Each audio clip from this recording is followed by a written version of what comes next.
So Okay, yeah, but is it rolling now? It is. Flaming? The poop roll is going.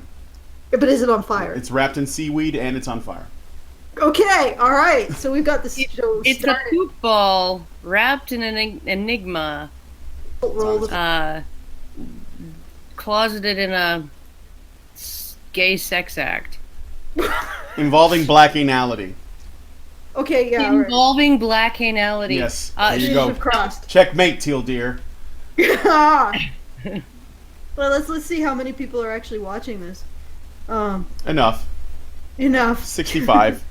65. People. Yay! So far. Yeah, well, I don't know why they would, but why wouldn't they? Why wouldn't they want to watch us? Why wouldn't? Flail? Honestly, so many reasons, Allison. You're probably right. So many reasons. They'd much rather be with Teal Deer and Bunny. Bunny cheating on us. Who wouldn't? Yeah, they're talking about black anuses. All right, okay, let's begin. This is incidentally, that's not racist. There is actually a research research paper that they are discussing that does indeed discuss black anality.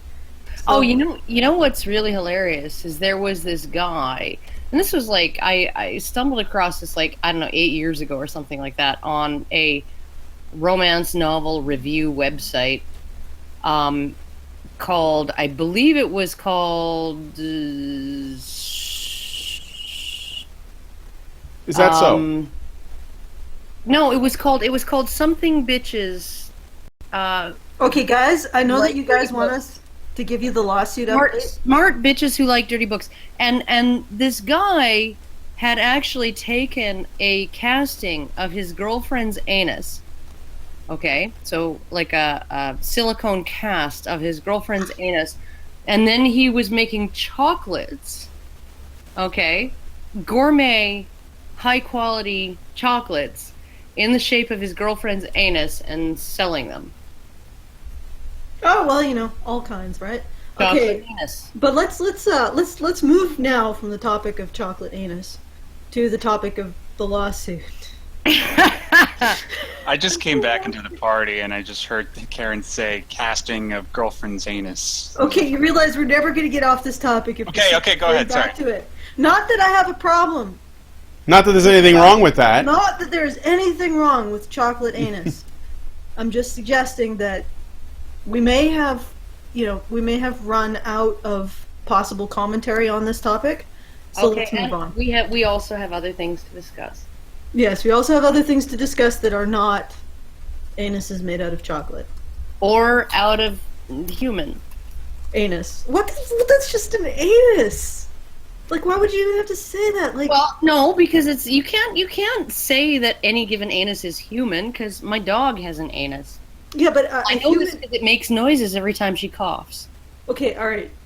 But here's the thing: if you're referring to a human's anus, of course it's going to be made out of human. Okay. Like, what kind of nomenclature is that? All right. I'm just kidding. All right. Okay. All right. Taxonomic particularities. Yeah, taxonomic particularities. All right. So let's try to transition here.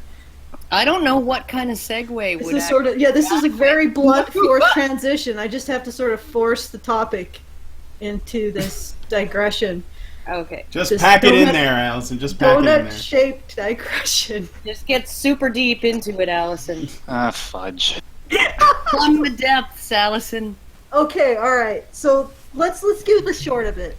The short of it is the summary judgment. So Short well, but maybe we thick. should- Short. That showed. Okay. Okay. The chode of it. Okay. So, No, but Okay. wait. No, before you start, let's just start with the general background. yeah, no, this is the general background. We're suing the Calgary Expo and the Mary Sue. We're suing them for injurious falsehood, breach of contract, and incitement to breach of contract. Okay, so, blah, blah, blah. This case has been dragging on for a year and a half, and essentially... Explain the particulars of why it happened. I applied for both the Saskatchewan Expo and the Calgary Expo in 2014, July of 2014. I got a booth at both expos. I applied under Honey Badger Brigade or Honey Badger Radio, which is pretty much interchangeable, and was accepted. with that name. Then I went to the Saskatchewan Expo. There was no problems. Then I went to the Calgary Expo, and there were problems. Well, what happened was myself and Sage. The first day, There were stirrings on social media the first there day. were stirrings in social media, but Eight. I think generally around their partner, the Mary Sue. Because at the time, the Calgary Expo was partnered with Mary Sue to put on the cosplay contest, and one of the employees one of the employees at Mary Sue was also helping the Calgary Expo as a volunteer. So we heard a little bit of stirrings in the first day. Then in the evening of the first day, myself and Sage attended a comics panel called Women into Comics. Then we left. We discussed it. There was more stirrings on Twitter. And the next morning, we were kicked out. And the reasons that were given have changed multiple times over the months. The reason that I was given at the time was that there was a bunch of Twitter complaints, 25 Twitter complaints to be exact, and that I harassed people at the Women into Comics panel. Unfortunately, we have an actual recording of myself at the Women's in Comics panel in which no harassment took place, and even referring to it as a disturbance is ridiculous. So we have that, and then the allegation shifted because the Calgary Expo broadcast or retweeted an article that the Mary Sue wrote about this entire situation after we were evicted. They retweeted this article, and in the article, the Mary Sue alleged... They retweeted it in response to someone asking them, why did you kick these guys out? Yeah, so one of our witnesses asked them, why did you kick these guys out? And the Calgary Expo responded with, check out this article by the Mary Sue. And then they later said that the reporting on the incident was accurate. Yeah, and they later said the reporting on the incident. But in the article on the Mary Sue, the Mary Sue alleges, and they later confirmed with one of their letters to us that they advanced this argument that we had infiltrated the convention, and they based this charge of infiltration on a joke that I wrote on our fundraising site that said we had engaged in decades of dedication to nerdy hobbies. So decades and decades of dedication to nerdy hobbies like writing and comics and games. For the sole purpose of infiltrating this convention That didn't exist when we started our plans to infiltrate it. And that we were going to slip in among the unaware, and broadcast our totalitarian message that nerd culture is exactly okay. It's 100% fine as it is. And yeah, and so it was an obviously satirical statement. The Mary Sue categorized it as a sincere statement of intention on our part that we did intend to infiltrate the convention. Under false pretenses, blah, blah, blah. And then they also updated their article with a comment that was a joke by me about us being in stealth mode due to being space lepers. And this is the entirety of their case.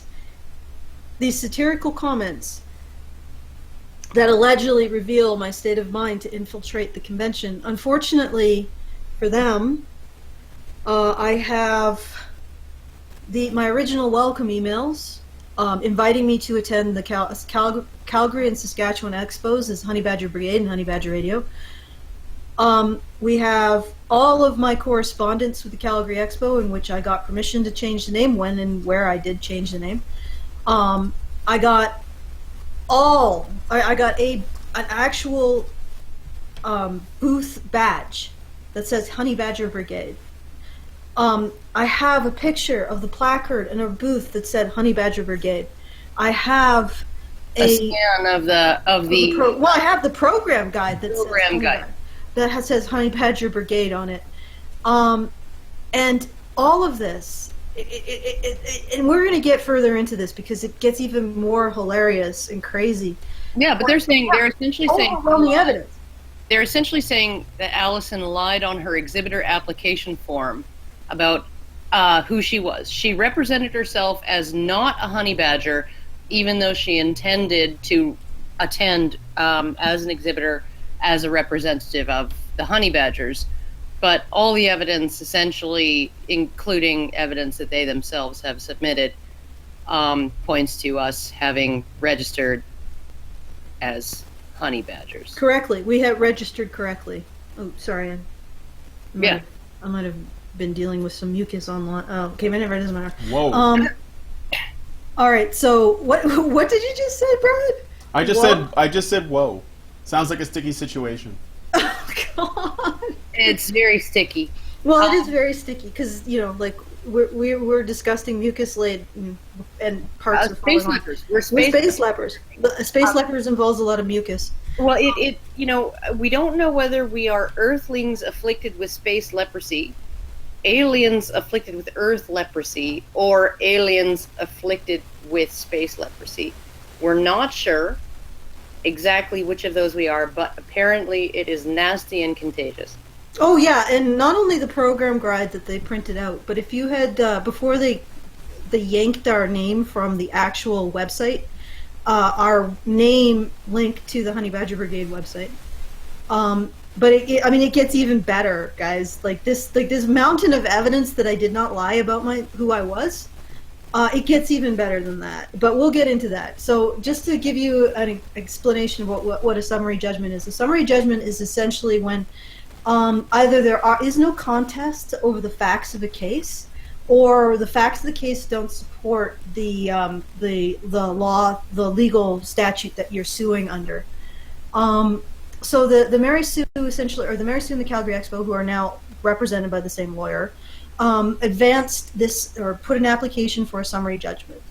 Essentially, they wanted our case dismissed because they don't think it has merit. Or an alternative interpretation is that as they applied for the summary judgment, they also requested a deferral on the case. So, in other words, we're not going to do the trial on the 12th. That's what they were requesting, that we postpone the trial. That may have been what they were after, was the postponement of the trial. They don't want this to go to trial, essentially. And the conclusion, do you guys understand what a summary judgment is? It doesn't matter. Well, anyway, they were trying to obstruct getting our trial on the 12th.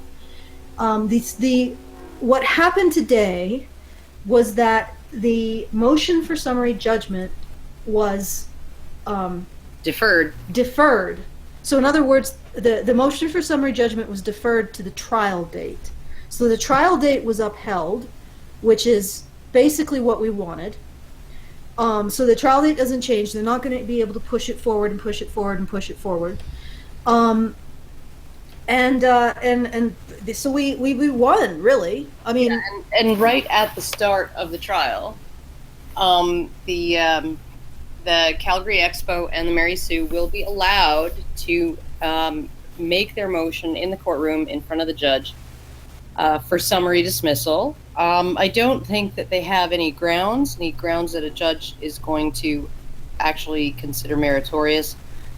They're essentially the only possible grounds they have would be, I think, the jurisdictional issue where they're essentially lecturing the court that injurious falsehood is exactly the same as defamation, and it is covered under the same statutes, which it is not, and that the court itself doesn't have jurisdiction over defamation, and so therefore this court doesn't have jurisdiction to hear this case, right?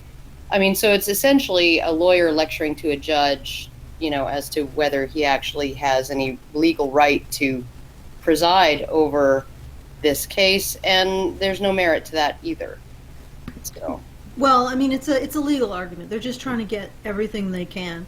Yeah. No matter how ridiculous. Yeah, and one of the arguments that they're trying to argue is that injurious falsehood doesn't apply. And what's interesting is they're basing that argument on a court case, which I could say the court case name. I don't know if you guys are interested. I'd have to go into the other room to get it. But from what I can parse from this court case, it was a court case brought by a vet against two members of a veterinary association that he was also a part of. And the facts in that case were not contested. So it wasn't the defendants didn't contest that they said the statements that they were alleged to have said. However, the statements were true. So the plaintiff was trying to use not injurious falsehood, but conspiracy to injurious falsehood to get around the fact that you can use truth as a defense to defamation. So it's a lawsuit that doesn't apply. This is like I guess I'm spurging a little on this legal stuff, but it's interesting. Yeah. Yeah. No. But you look at the way this entire case has been handled. I mean, I don't know if you want to disclose what happened at the first pretrial conference. Let's save it till like it's pretty. I don't know if I want to. Jesus Christ! Like this. All I can say is everything Calgary Expo and their legal counsel have done thus far has sort of been intentional obstructionism. Yeah, I would say that. I won't say that. I think Karen's estimation of this is pretty accurate. I mean, I probably would not want to, like, for my own reasons, but I can't presume on their mental state. But it has been a very interesting road and a very difficult one. Starting with their name. I mean, we attempted to use the name that we found in association with the founder of the Calgary Expo, Kendrick Fong, and that wasn't correct, or at least they said it wasn't correct. What was interesting is that we did something like Calgary Expo International Inc., I think was the first one we used. Carrying on business is Calgary Comic and Entertainment Expo, which is actually the correct legal entity, except it needs an Inc. at the end. And then they said, no, that's not us. So we went back to the drawing board, tried to find them again. I found a PayPal receipt that's listed Calgary Comics and Entertainment Committee. Usually corporations aren't called committee, but Hannah found, searched through, I don't even know where she found this, but I mean, it was a record. It was just amazing that she found it because it was a PDF and that's not searchable by Google. But she found this record that Calgary Comics and Entertainment Committee was actually a corporation. It was incorporated in Alberta. So we tried that one. And then they said, oh no, that's not us. And by the way, every time we did this, it was the same lawyer representing these entities. And so we went back to the drawing board, and I had Harry, that's our legal agent, draw up a letter asking them, what is your name, for God's sake? And they said, they essentially said, we're not going to tell you. And so we tried again with another name, and at the pretrial hearing, well, I can't say what happened at the pretrial hearing, but after the pretrial hearing, their lawyer sent us a letter saying, I wasn't the name of the expo wasn't in front of me during the pretrial hearing, so the name I gave you, which was Alberta Expo Inc., was incorrect, and here's the updated name. Because I didn't have the name in front of me. I didn't know the name of my client. And it's just been like, what? And oh God, it's just, I mean, and then what's really egregious about all this is in this motion for summary dismissal, or summary judgment, they're using the fact that we had to amend this claim so many times because of all the chicanery with the name as a reason why we're insulting the court. Yep. And that our motion or our claim should be dismissed. Yeah. And then they said, and the logic behind that was because our name was on her application, but the instant they kicked me out, they restrict my access to the application, so I couldn't actually I didn't have access to the contract that I signed with them, so I didn't know who the precise name of the people I got. I mean, there's like I don't know how many dozen names associated with these people. I didn't know. So they not only did us the runaround with this name, they then tried to imply that I could have used the correct name at any time because it was on an application that they restricted my access to. And it's like, what? Jesus! Yeah, no, I mean, and all of that will actually come out at trial, and they will look like a bunch of jerks, and they will look like they've been intentionally obstructing everything all this time, and just playing games, and trying to drag things out until we run out of patience or money or whatever, right? That's exactly what they've been doing this whole time. The Mary Sue, I don't know, do we have a witness list? I know we have our witness list, or our list of witnesses that we would like to have at the trial. Do we have a witness list for the Mary Sue? And the only thing, this is the thing, they submitted very little in the terms of defense documents. The Mary Sue submitted some emails and evidence that they were incorporated in the U.S. The Calgary Expo, in their affidavit, didn't submit anything in their discovery. They didn't submit anything in their defense. They only submitted something in their summary judgment, their application for summary judgment. And they had 4 exhibits, no indication of witnesses, because I assume that they thought either that we'd defer the trial or the summary judgment would work. Well, what I thought was interesting was the exhibits that Calgary Expo submitted as evidence to support their request for summary judgment, summary dismissal, were the application form that has Honey Badger Brigade clearly listed on it, and oh yeah, that's the other thing. Yeah, like, if you want to go through that, because I probably should comment on it, but okay, and there's. They submitted that in support, I guess, of their claim that Allison lied about who she was, about being a honey badger. They submitted a screenshot of the co-founders and members of Honey Badger Brigade from our site, one of which is my description, my bio that Allison wrote, about me being a time-traveling nuclear arms dealer who once inhabited the body of Ada Lovelace in the 1800s, and I have a bionic liver and stuff like that, right? And so essentially, and then they linked to their exhibitor policies, none of which really apply to any of the actual evidence that's in evidence. There is no evidence that we had anything on display in our booth that has been submitted into evidence that was contrary to policy. There's and the adult, the what would have been contrary to policy would be anything adult, which has a very specific legal meaning. Yeah, well, and so there was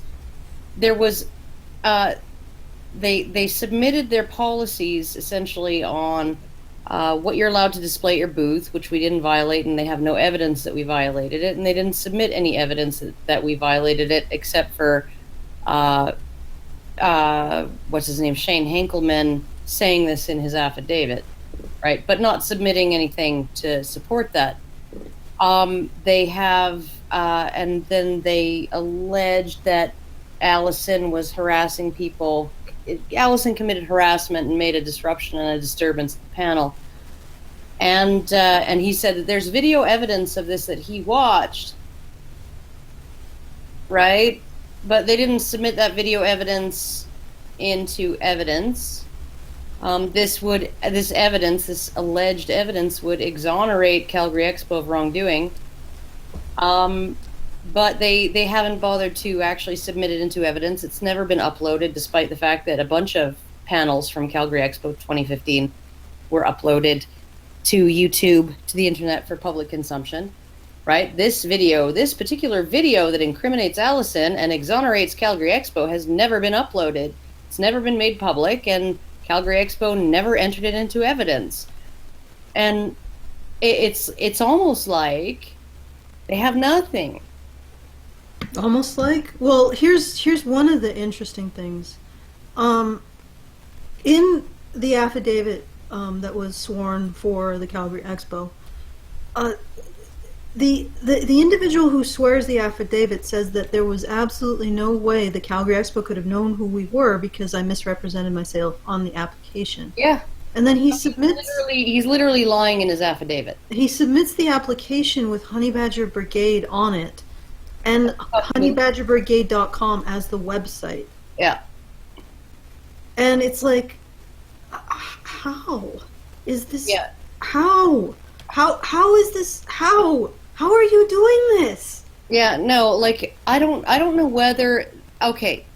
I don't know whether these people have the gonads of 1,000 elephants, okay, or the brains of an acorn squash, or some combination thereof.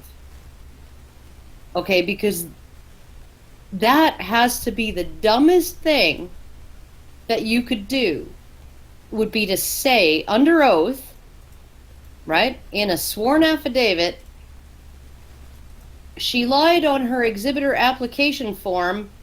We had no idea she would be there representing the Honey Badger Brigade because she on the application form, and then submit the application form that clearly states Honey Badger Brigade. Well, I don't even understand because. Okay, where's the echo coming? It's Karen. Okay, Karen. All right, I don't even understand why they wouldn't even, like, if they were going to do this, why wouldn't they just fake it? Like, they could change any of those fields themselves. It just is bizarre and confusing. No idea. No idea. Absolutely no fucking idea. But it helps us. So there you go. We can use their own defense exhibits to prove that they're lying. Actually, to be quite honest, I hope they introduce more stuff in their defense, more exhibits in their defense, because every time they introduce a new exhibit, more of the puzzle seems to fit into place. I just hope they enter that video into evidence. I would love to see it, as I said. I would love to see it. I think the public would benefit from seeing it, and I think the judge would benefit from seeing it. The video of the panel. The affidavit can be called into evidence, right? I think so. The Calgary, like the Alberta, the provincial civil courts, they're pretty Wild West. Apparently, they have a law saying they can actually not follow their own laws. They have some legal policy where they don't actually have to follow policy, which is weird. But it's a little Wild West. Well, it is kind of. I mean, like just from what Harry described as having happened at the pretrial conference today. Well, right? no, it's not a pretrial conference, and I don't know if we should get it too detailed into that. No, but he essentially said, the judge said, I don't have time for your shit. Well, no, I don't think he said that. I think that's probably a paraphrase. I doubt that he swore. Yes, essentially the judge said, I don't have time for this. Yeah, because I don't have time for this shit, and then just said, okay, I'm gonna dump it all on the trial judge. Yeah. Well, that's essentially what happened, but the thing is that we challenged, I think we can speculate a bit on why that happened, but we challenged the Mary Sue's wanting to delay the trial, or what they essentially said is we want to have a summary judgment or we want to defer the trial. We want to delay the trial. And we challenged that. We said we want the summary judgment dismissed, and we do not want the trial date changed because we've already started to arrange for travel and other stuff, and we're going to have to, now that Mary Sue has dumped this in the middle of our preparation for trial, we're going to have to double time our preparation for trial, which means we probably will be putting out fairly shortly a fundraiser for travel costs for the witnesses and myself and Harry, because this has been arduous. Like an arduous freaking lawsuit. I mean, this one dealing with the summary judgment probably cost us over $1,000, and that's the point. They want to delay I believe that they want to delay our preparations delay our drain our ability, drain our money. And then we'll be interested. And this is what my boyfriend predicts, because he's been through some legal battles, and so have I, right?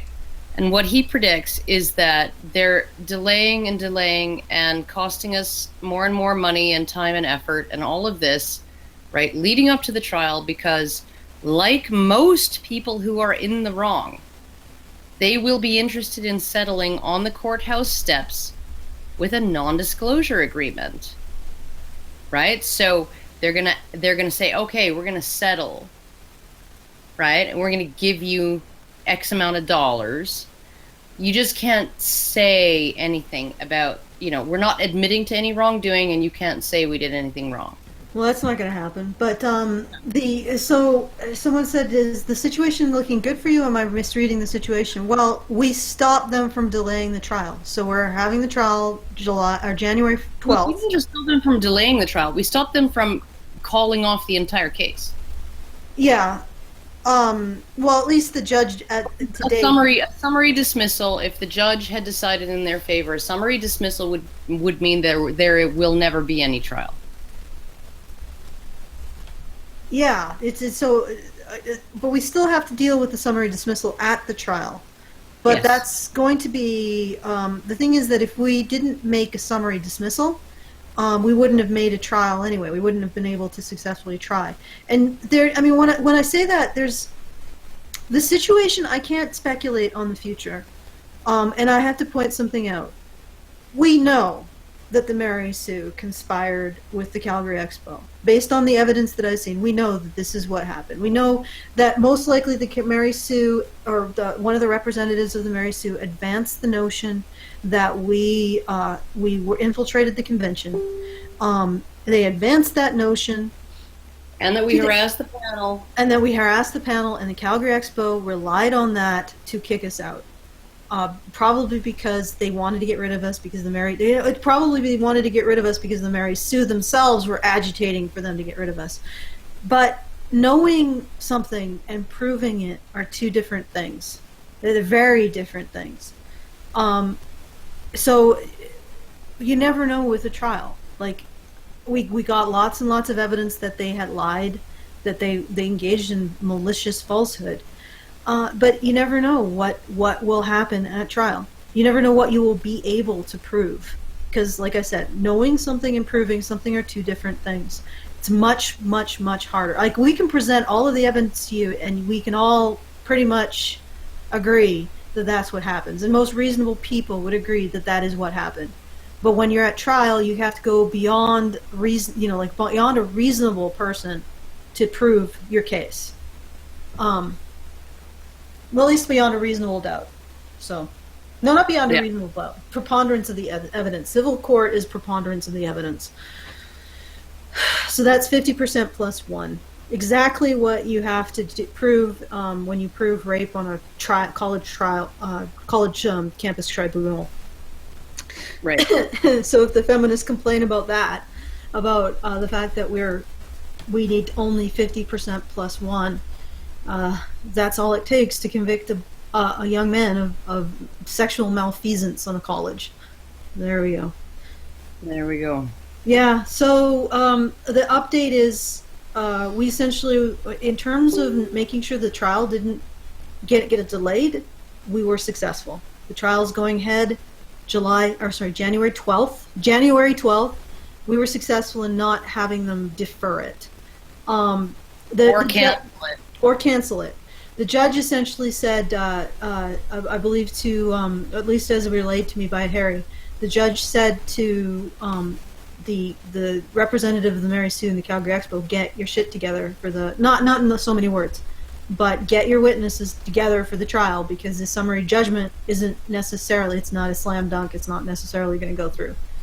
And personally, I don't even think the summary judgment was really what they were going for. I think they just wanted a deferment.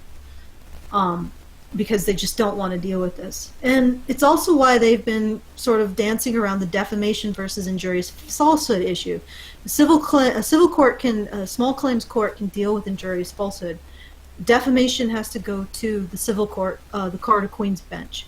And they want to kick the lawsuit up to the Court of Queen's Bench so they can let you just forget about it for the next 5 years while it works its way through.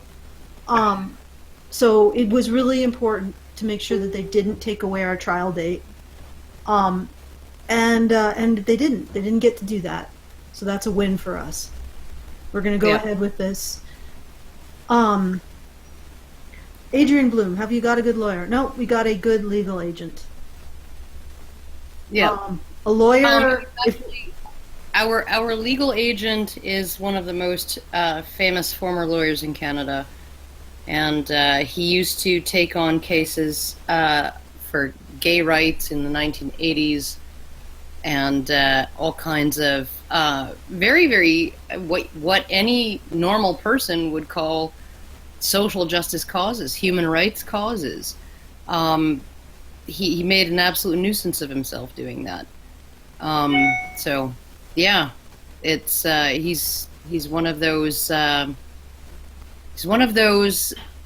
guys who stands on principle of law, the basic, the absolute 100%. I think he probably goes to bed at night and cuddles the Magna Carta. Like this is sort of the guy he is. So yeah, I think he's excellent. He's an excellent advisor. He's an excellent legal agent in terms of all this, and he's optimistic.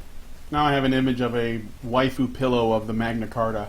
With the back and the front on it. Maybe that's what everybody needs. A waifu pillow for the Magna Carta be their waifu. Yeah. Oh goodness, yeah. So it's like I said, what you know and what you can prove are two different things. So you really can't determine the outcome of it. I don't know what's going to happen. People have said that I have a strong case, and I will relay that information to you with no further comment by myself. So, yeah, we're going ahead January 12th. And if you want to help us out, we will be putting up a travel fundraiser for the witnesses. And also, something else that's really important. We need to get people into the trial. We need to get bums on seats, people. For the trial. Bums on seats. So in the courtroom. In the courtroom, we're going to need to get people to attend the trial and be in the courtroom watching. Empty room is a courtroom where injustices occur. Yeah. So you gotta get in there and make sure that the judge knows that this is important to people, and that it's not something that can be not something that can be dismissed. Like, I mean, the judges in the small claims court, they tend to be more conservative. They tend to be more grounded and down to earth, which is another reason to keep it in the small claims court as opposed to kicking it up to Queen's Bench. But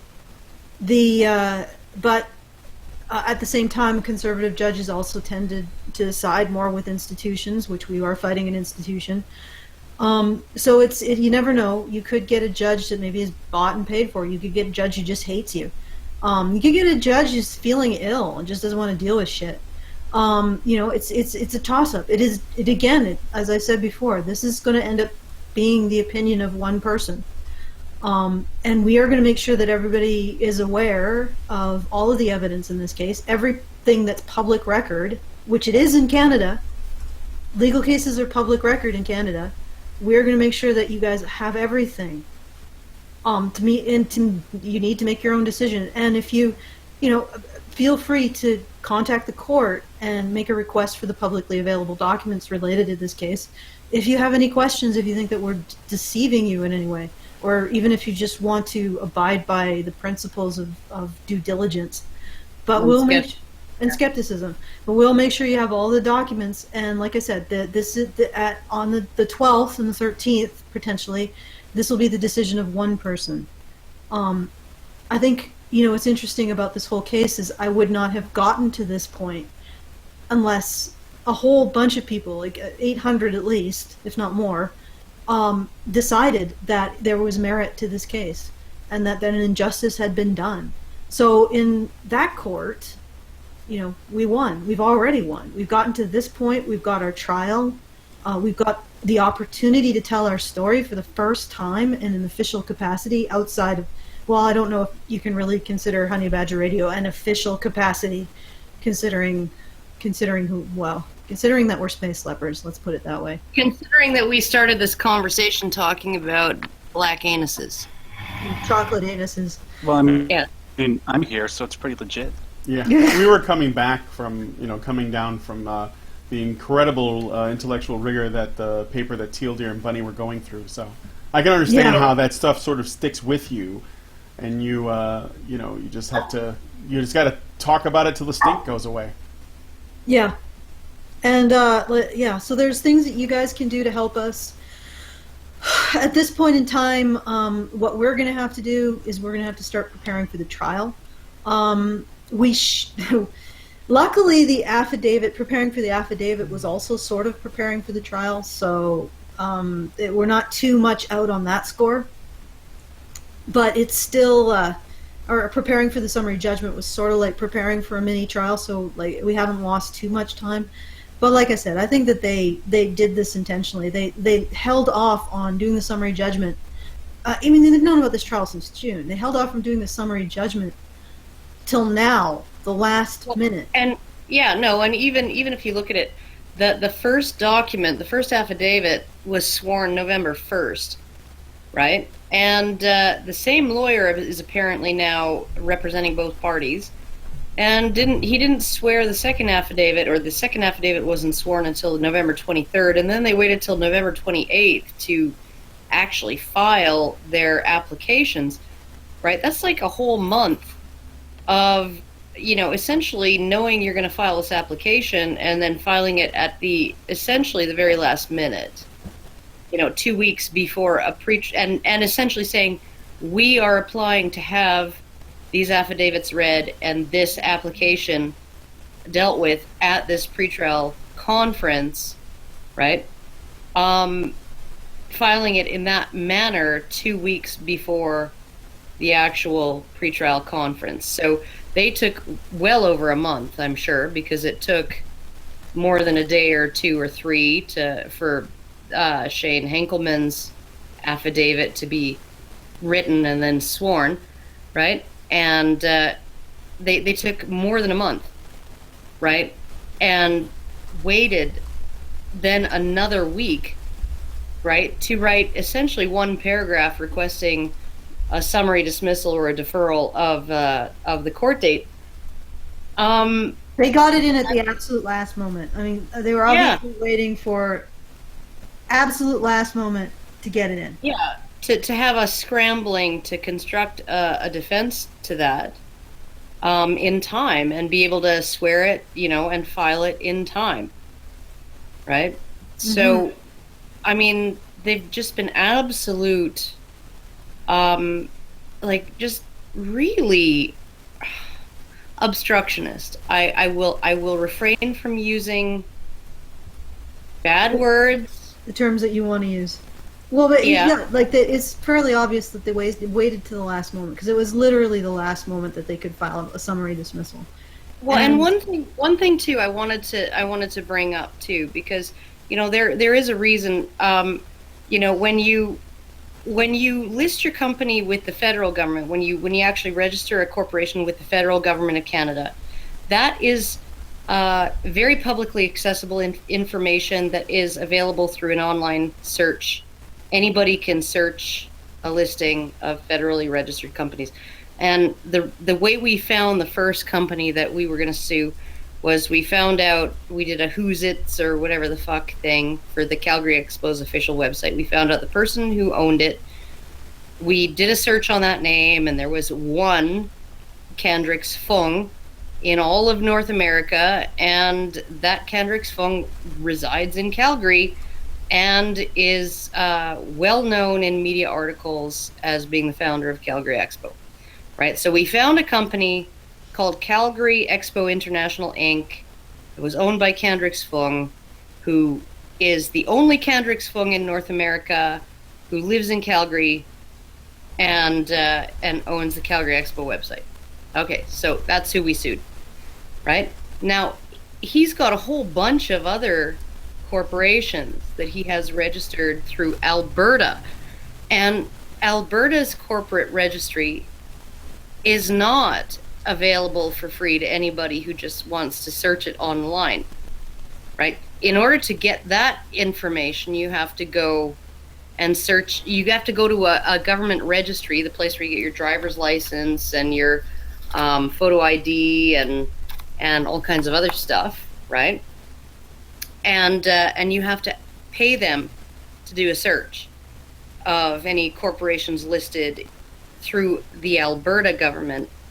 And then you would get, and so we don't even know how many corporations this guy owns, but somebody in the comments section was like, what these guys are doing is yes, trying to make it purposes of a lawsuit, right? That's what they're doing, right?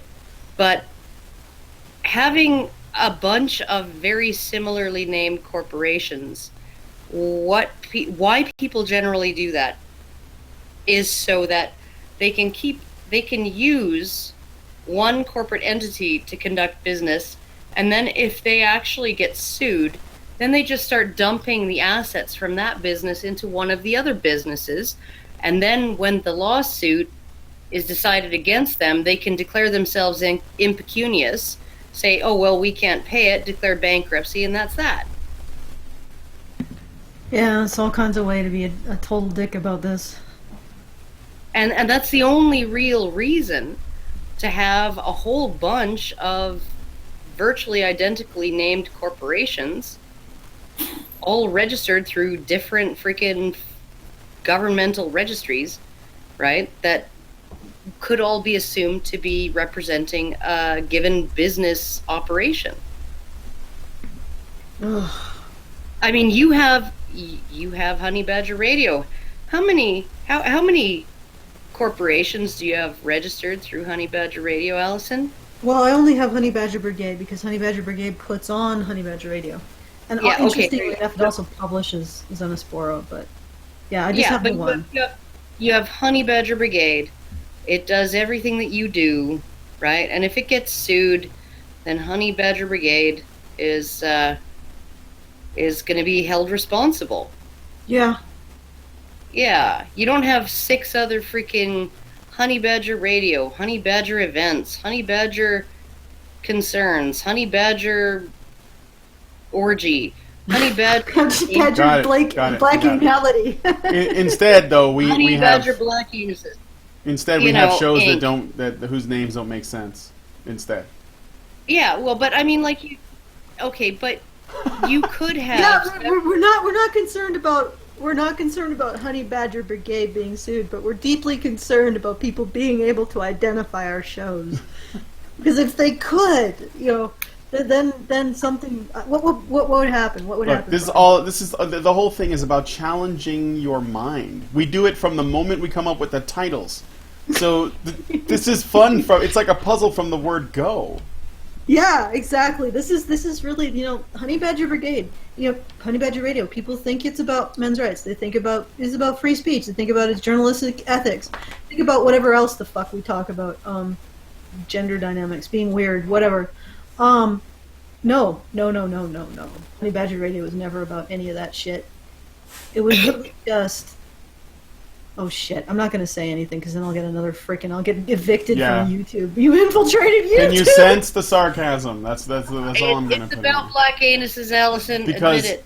Because as we know, we'll need Christy Winters to come in and confirm whether or not we're actually exercising sarcasm. But I'm gonna. Oh yeah, I'm sure. I'm gonna try to be charitable. Yeah, I'm sure she'll be charitable. I'm sure she'll exercise the principle of charity. Okay, moving on. Are we? I think we're pretty much done. Oh, God. Karen, are you in pain? Oh, by the way, congratulations, Brian. Shh. Okay. Oh, sorry. Thanks. Oh, did you guys? That's it. I'm gonna mute you. Brian, whatever it is, tell me afterwards. All right. Yeah, no, he might not actually, but we need to congratulate Brian, but we can't tell anyone why. No All right. one. We gotta wrap this shit up. Yeah. So, do you have any final words? words saw or nothing. whatever. You Everybody heard listening? nothing. You saw I will nothing. edit this shit Nothing. out. It's just let it fade into black. All right. Black.